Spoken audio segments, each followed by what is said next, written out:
सोचिए, अगर आपके दिमाग में हर दिन आने वाले हजारों विचारों पर आपका नियंत्रण होता।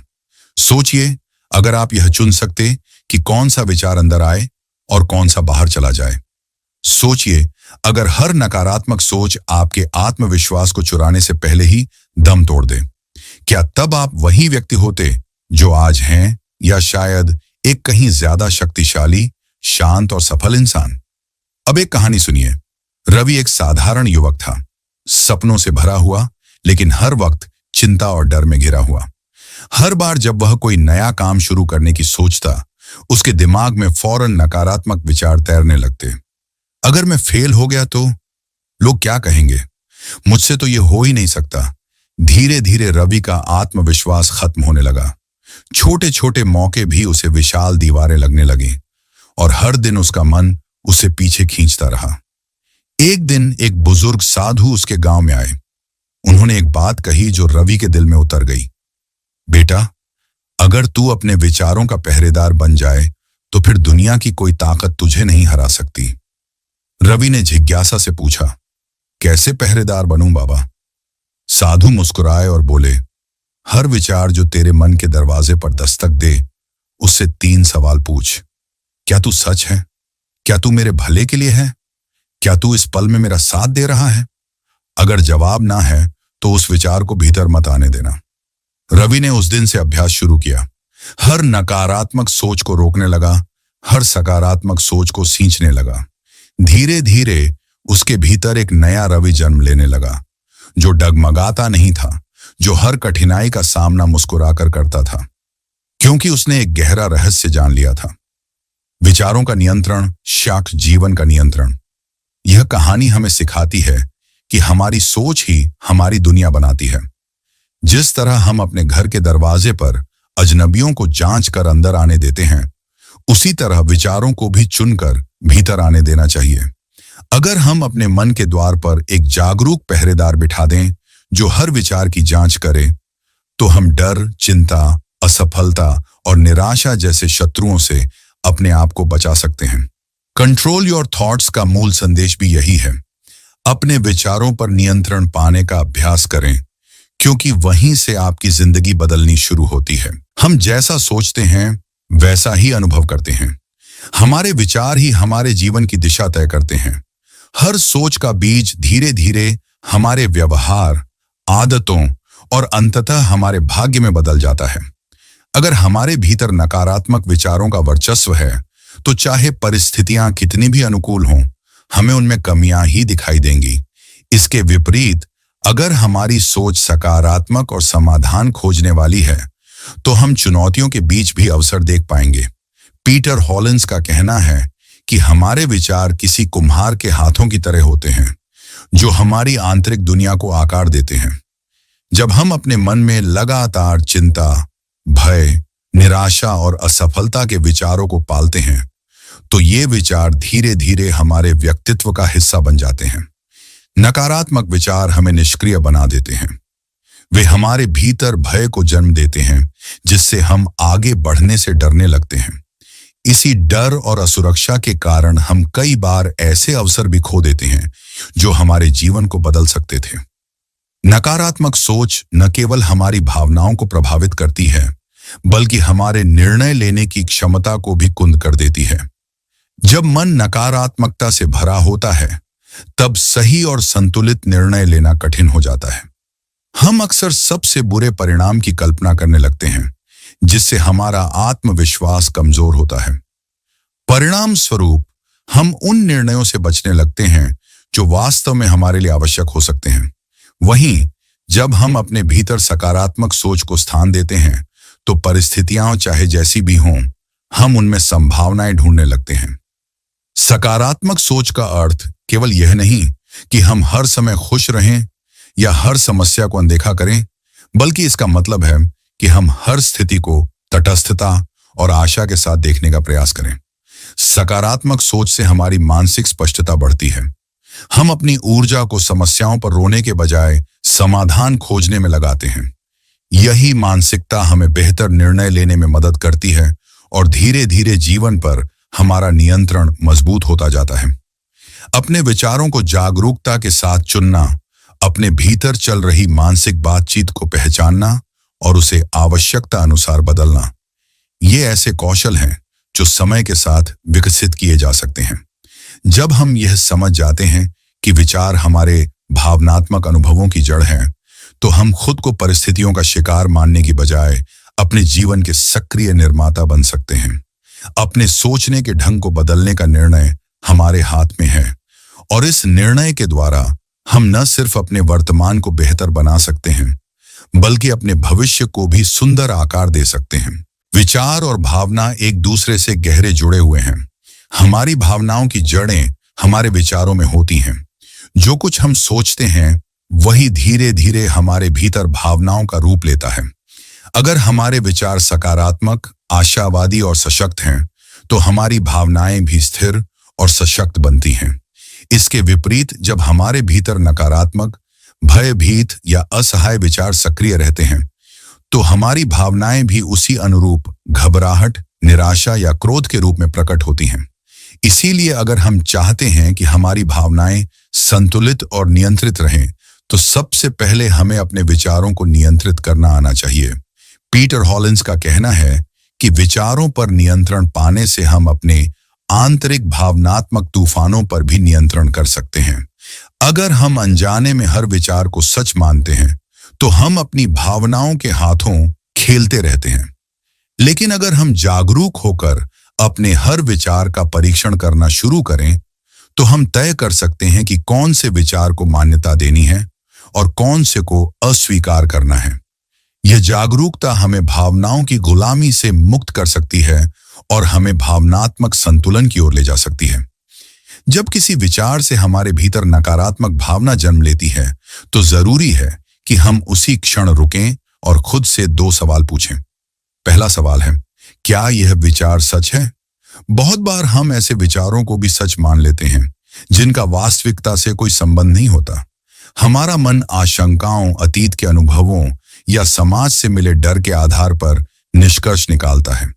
लेकिन अगर हम ठहर कर विचार का विश्लेषण करें, तो हमें अक्सर एहसास होता है कि वह विचार पूरी तरह से सत्य नहीं है। इस प्रकार विचार की सत्यता को चुनौती देना भावनाओं के जाल से निकलने का पहला कदम है। दूसरा सवाल है, क्या यह विचार मददगार है? हर विचार जो हमारे दिमाग में आता है, जरूरी नहीं कि वह हमें आगे बढ़ने में मदद करे। कुछ विचार हमें स्थिर कर देते हैं, डराते हैं या आत्मसंदेह में डालते हैं। इसलिए यह जांचना बेहद आवश्यक है कि जो विचार हमारे भीतर कोई भावना जगा रहा है, वह हमारे हित में काम कर रहा है या नहीं। अगर वह विचार मददगार नहीं है, तो उसे पकड़कर रखने का कोई लाभ नहीं है। अपने विचारों के प्रति इस तरह की जांच पड़ताल एक मानसिक आदत बनानी चाहिए। धीरे धीरे जब हम हर नकारात्मक या भयभीत विचार को तर्क और जागरूकता के चश्मे से देखने लगते हैं, तो भावनाएं भी हमारे नियंत्रण में आने लगती हैं।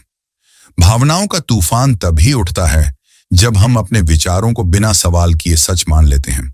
लेकिन जब हम विचारों पर रोक लगाना और उनका मूल्यांकन करना सीख जाते हैं, तो भावनाएं भी स्वतः संतुलित होने लगती हैं। यही वह मानसिक अनुशासन है जो जीवन में स्थिरता, स्पष्टता और आत्मविश्वास लाने में मदद करता है। माइंडफुलनेस का अर्थ है वर्तमान क्षण में पूरी तरह से उपस्थित रहना, बिना किसी प्रकार के पूर्वग्रह या प्रतिक्रिया के। इसका सीधा संबंध हमारी जागरूकता से है। जब हम माइंडफुल होते हैं, तो हम अपने विचारों, भावनाओं और इंद्रिय अनुभवों को केवल देखते हैं। उन्हें तुरंत जज नहीं करते या बदलने की कोशिश नहीं करते। माइंडफुलनेस का अभ्यास हमें यह सिखाता है कि हम अपने मन के भीतर उठने वाले विचारों और भावनाओं के साथ एक गहरी दूरी बनाए रखें। इस दूरी से हम समझ पाते हैं कि हम अपने विचारों से अलग हैं और हमारे विचार स्वयं में अंतिम सत्य नहीं होते। पीटर हॉलिन्स का कहना है कि जब हम अपने विचारों को एक पर्यवेक्षक के तौर पर देखने लगते हैं, तो वे हम पर कम हावी होते हैं। आमतौर पर हम अपने विचारों के साथ इस कदर जुड़ जाते हैं कि हम उनके प्रवाह में बह जाते हैं। विचार अगर नकारात्मक हैं, तो हम अवचेतन रूप से नकारात्मक भावनाओं की गिरफ्त में आ जाते हैं। माइंडफुलनेस हमें यह शक्ति देती है कि हम विचारों के इस प्रवाह को पहचानें उसे नोटिस करें, लेकिन उसमें डूबे बिना खुद को अलग खड़ा कर सकें।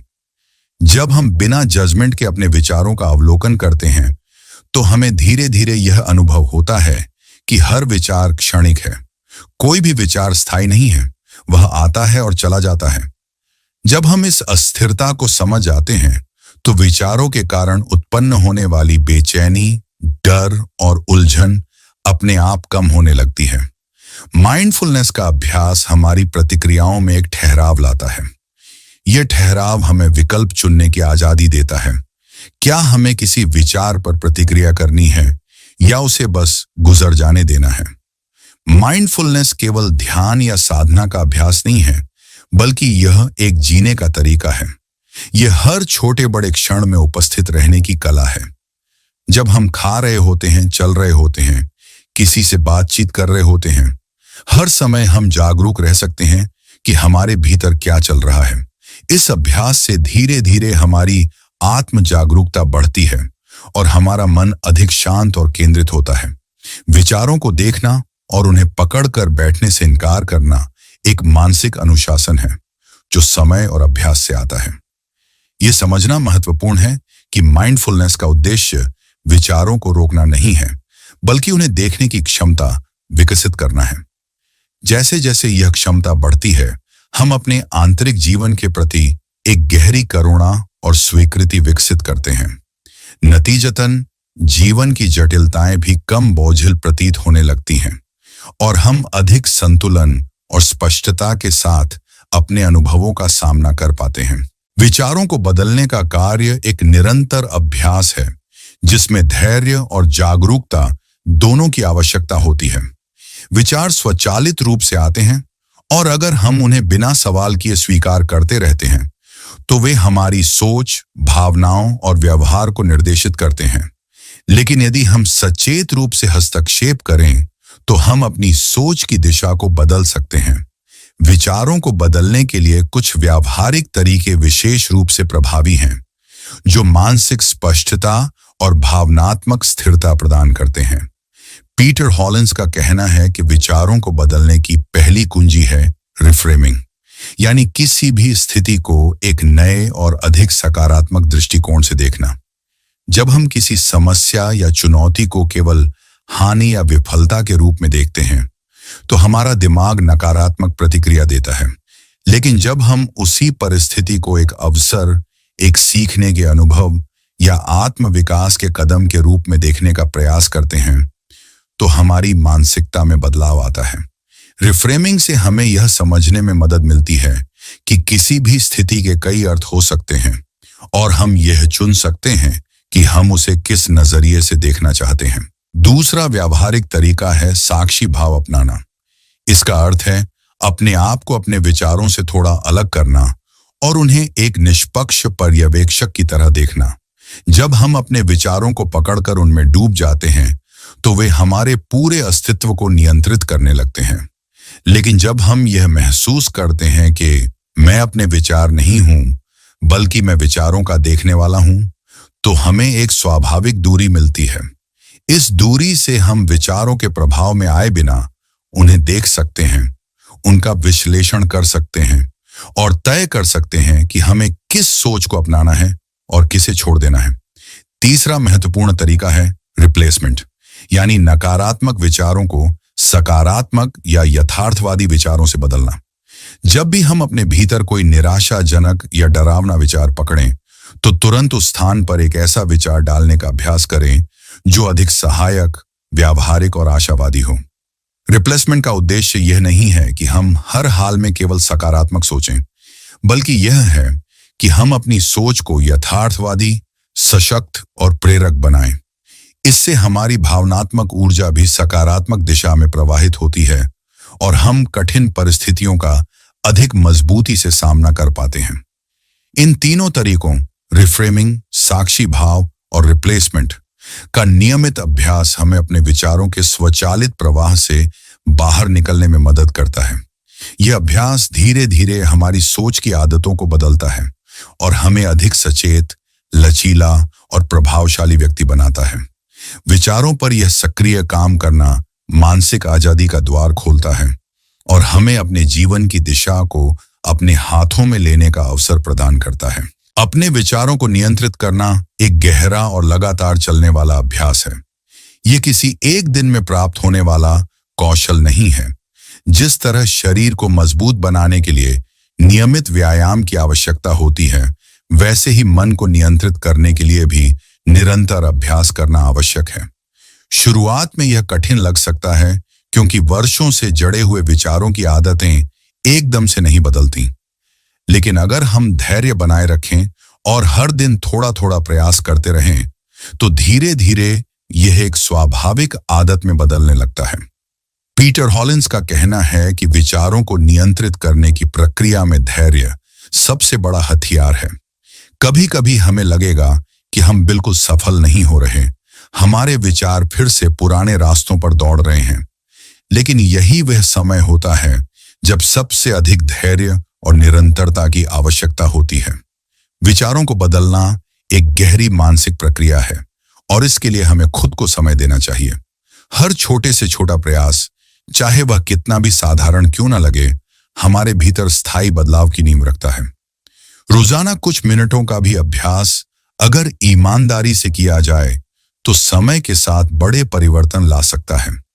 यह अभ्यास चाहे माइंडफुलनेस का हो, विचारों का निरीक्षण करने का हो, या नकारात्मक सोच को सकारात्मक दृष्टिकोण में बदलने का, हर दिन उसका दोहराव हमारी मानसिकता को धीरे धीरे पुनः प्रशिक्षित करता है।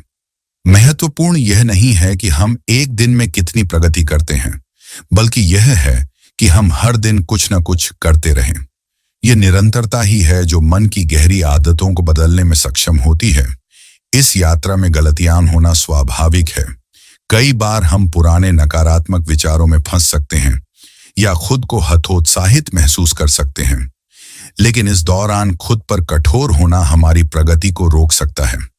हमें यह समझना चाहिए कि गलतियां सुधार का ही एक हिस्सा है। जब भी हम पिछड़ते हैं या असफल होते हैं, तो उसे एक अवसर के रूप में देखना चाहिए कि हम अभी और सीख रहे हैं और सुधार की प्रक्रिया में हैं। खुद के प्रति करुणा रखना और अपनी गति को स्वीकार करना मानसिक मजबूती के लिए अत्यंत आवश्यक है। स्वयं से यह उम्मीद रखना कि हम बिना किसी संघर्ष के तुरंत पूर्ण नियंत्रण प्राप्त कर लेंगे अव्यावहारिक है। वास्तविक परिवर्तन धीरे धीरे छोटे कदमों के माध्यम से आता है।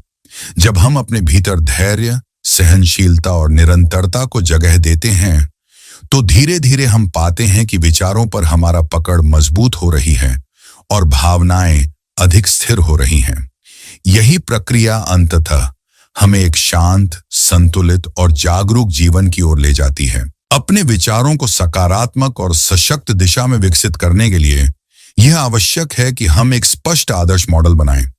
आदर्श सोच का तात्पर्य है कि हम यह तय करें कि अपने सर्वोत्तम रूप में हम किसी स्थिति में कैसे सोचेंगे, कैसे प्रतिक्रिया देंगे और किस तरह का मानसिक दृष्टिकोण अपनाएंगे। जब हम अपने आदर्श सोचने के तरीके को परिभाषित कर लेते हैं, तो हमारे पास एक स्पष्ट मार्गदर्शन होता है कि किस दिशा में अपने विचारों को ले जाना है।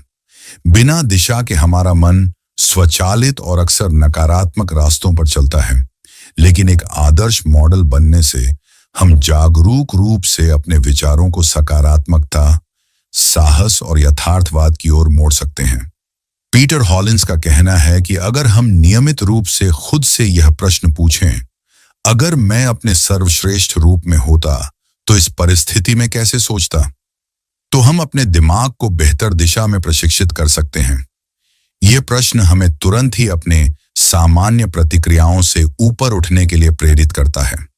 हम स्वयं को भय, असुरक्षा या हताशा के स्थान पर विश्वास, समाधान केंद्रित सोच और आत्म सशक्तिकरण के स्तर पर लाने का प्रयास करते हैं। आदर्श सोच तय करना केवल एक कल्पना का खेल नहीं है, यह एक मानसिक रणनीति है। जब हम कठिन परिस्थितियों में स्पष्ट रूप से जानते हैं कि आदर्श सोच कैसी होनी चाहिए, तो हम अपने स्वचालित नकारात्मक विचारों को पहचान कर उन्हें बदल सकते हैं।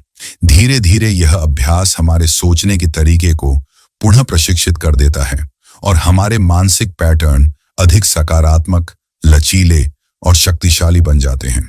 महत्वपूर्ण बात यह है कि यह आदर्श मॉडल यथार्थवादी होना चाहिए, कोई असंभव आदर्श नहीं जिसे हासिल करना मुश्किल हो। आदर्श सोच में भावनात्मक संतुलन, व्यावहारिकता और आत्मकरुणा का संतुलित मिश्रण होना चाहिए। जब हम खुद के सामने एक सुलभ और वास्तविक आदर्श रखते हैं तो उसे अपनाना सरल होता है और हम अपने भीतर अपेक्षित परिवर्तन को अधिक सहजता से ला सकते हैं। इस अभ्यास को प्रभावी बनाने के लिए आवश्यक है कि हम लगातार आत्मनिरीक्षण करें। प्रत्येक चुनौतीपूर्ण स्थिति के बाद यह विचार करें कि आदर्श रूप में हमें क्या सोचना चाहिए था और वास्तव में हमने क्या सोचा। इस तुलना से हमें अपने भीतर की असंगतियों का पता चलता है और हम उन्हें सुधारने की दिशा में ठोस कदम उठा सकते हैं। समय के साथ आदर्श सोच का यह मॉडल हमारे स्वभाव का हिस्सा बन जाता है। कठिनाइयों के समय हम बिना अधिक प्रयास के अपने आदर्श दृष्टिकोण की ओर लौटने लगते हैं। इस तरह हम अपने मानसिक विकास को तेज करते हैं और एक ऐसे व्यक्ति में परिवर्तित होते हैं जो चुनौतियों का सामना आत्मविश्वास, शांति और स्पष्टता के साथ कर सकता है। नकारात्मक मानसिक पैटर्न हमारे सोचने के तरीके में गहराई से जड़े होते हैं। ये पैटर्न धीरे धीरे विकसित होते हैं और अनजाने में हमारी सोच, निर्णय और व्यवहार को प्रभावित करने लगते हैं। यदि इन्हें समय रहते नहीं पहचाना जाए तो ये निराशा, तनाव और आत्मसंदेह को जन्म देते हैं। सबसे आम नकारात्मक मानसिक आदतों में ओवर थिंकिंग, कैटास्ट्रोफाइजिंग और सेल्फ डाउट शामिल हैं। ओवर थिंकिंग का अर्थ है एक ही बात को बार बार सोचते रहना, जिससे कोई समाधान नहीं निकलता बल्कि चिंता और उलझन बढ़ती है। कैटास्ट्रोफाइजिंग का अर्थ है हर स्थिति का सबसे बुरा संभावित परिणाम सोचना और उसी के आधार पर प्रतिक्रिया करना। सेल्फ डाउट यानी अपने आप पर अविश्वास करना हमारी आत्म छवि को कमजोर करता है और आत्म सशक्तिकरण को बाधित करता है। पीटर हॉलिंस का कहना है कि इन नकारात्मक मानसिक पैटर्न को पहचानना मानसिक विकास का पहला और सबसे महत्वपूर्ण कदम है। जब हम इन स्वचालित प्रतिक्रियाओं को पहचान लेते हैं तो हमें उन्हें रोकने का मौका मिलता है। पहचानने का तात्पर्य केवल यह नहीं है कि हम जानते हैं कि हम ओवरथिंक कर रहे हैं या कैटास्ट्रोफाइज कर रहे हैं, बल्कि यह भी है कि हम उस क्षण में खुद को सचेत रूप से रोक पाते हैं।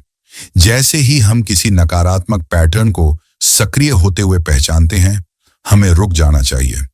यह रुकना ही वह स्थान है जहां परिवर्तन की शक्ति है। रुकने के बाद अगला कदम है सोच की दिशा को मोड़ना। इसका अर्थ है जानबूझकर अपने ध्यान को किसी अधिक यथार्थवादी, संतुलित और सहायक विचार की ओर ले जाना। नकारात्मक सोच का प्रवाह जितना तेज होता है, उसे मोड़ना उतना ही आवश्यक होता है। जब हम एक नकारात्मक विचार को पकड़ते हैं और उसे एक स्वस्थ विचार से बदलते हैं, तो हम अपने मानसिक ढांचे को फिर से आकार दे रहे होते हैं। बार बार इस प्रक्रिया का अभ्यास करने से धीरे धीरे हमारा मन नया रास्ता अपनाने लगता है और पुराने हानिकारक पैटर्न कमजोर होने लगते हैं। इस पूरी प्रक्रिया में आत्म जागरूकता सबसे महत्वपूर्ण भूमिका निभाती है। जब हम अपने भीतर उठने वाले विचारों और भावनाओं के प्रति सजग रहते हैं, तो हम छोटे छोटे संकेत पकड़ पाते हैं जो किसी नकारात्मक पैटर्न की शुरुआत को दर्शाते हैं। जैसे ही ये संकेत दिखाई दें, हमें तुरंत उन्हें पहचान कर हस्तक्षेप करना चाहिए। इससे पहले कि नकारात्मक विचार पूरे नियंत्रण में आ जाएं, हम उन्हें एक नए, अधिक सकारात्मक दिशा में मोड़ सकते हैं। नकारात्मक मानसिक पैटर्न को पहचानना और तोड़ना कोई एक बार की प्रक्रिया नहीं है। यह निरंतर सजगता और अभ्यास मांगता है। जब हम बार बार इस जागरूकता का अभ्यास करते हैं, तो धीरे धीरे हमारा मन अधिक स्वस्थ, स्थिर और सकारात्मक बनता है। इस अभ्यास के माध्यम से हम खुद को मानसिक स्वतंत्रता की ओर ले जाते हैं, जहां हमारे विचार हमें सीमित करने के बजाय सशक्त बनाते हैं। हमारे विचार हमारे सबसे बड़े साधन हैं, लेकिन तभी जब हम उनके स्वामी बने। यदि हम विचारों को बिना दिशा के छोड़ दें, तो वे हमें अपनी पकड़ में ले लेते हैं और हमारा जीवन उनके उतार चढ़ाव के अनुसार चलने लगता है। असली शक्ति तब आती है जब हम यह समझ लेते हैं कि विचार हमारे आदेशों के अधीन होने चाहिए, न कि हम उनके। जब हम इस सच्चाई को स्वीकार करते हैं, तो हम अपने आंतरिक संसार को नियंत्रित करना शुरू कर सकते हैं और बाहरी परिस्थितियों पर भी बेहतर प्रतिक्रिया देने में सक्षम हो जाते हैं। पीटर हॉलिंस का कहना है कि विचारों पर नियंत्रण पाने के लिए सजगता, जागरूकता और निरंतर प्रयास आवश्यक है। सजगता से हम यह पहचान पाते हैं कि हमारे भीतर कौन से विचार चल रहे हैं। जागरूकता से हम यह समझ पाते हैं कि कौन से विचार हमारे लिए सहायक हैं और कौन से हमें कमजोर कर रहे हैं। और निरंतर प्रयास से हम बार बार अपने दिमाग को सही दिशा में मोड़ते हैं, चाहे वह प्रक्रिया कितनी भी कठिन या थकाऊ क्यों न लगे। यह कोई एक दिन का कार्य नहीं है, बल्कि जीवन भर का अभ्यास है। विचारों को नियंत्रित करना, सही समय पर सही दिशा में उन्हें ले जाना और बार बार भटकने पर भी वापस लौट आना एक ऐसी प्रक्रिया है जो धीरे धीरे हमारे भीतर मानसिक दृढ़ता और स्पष्टता का निर्माण करती है। जब हम इस यात्रा पर लगातार आगे बढ़ते हैं, तो अंततः हम अपने जीवन के वास्तविक चालक बन जाते हैं और हमारे विचार हमारे सहायक, हमारे सहयोगी बन जाते हैं।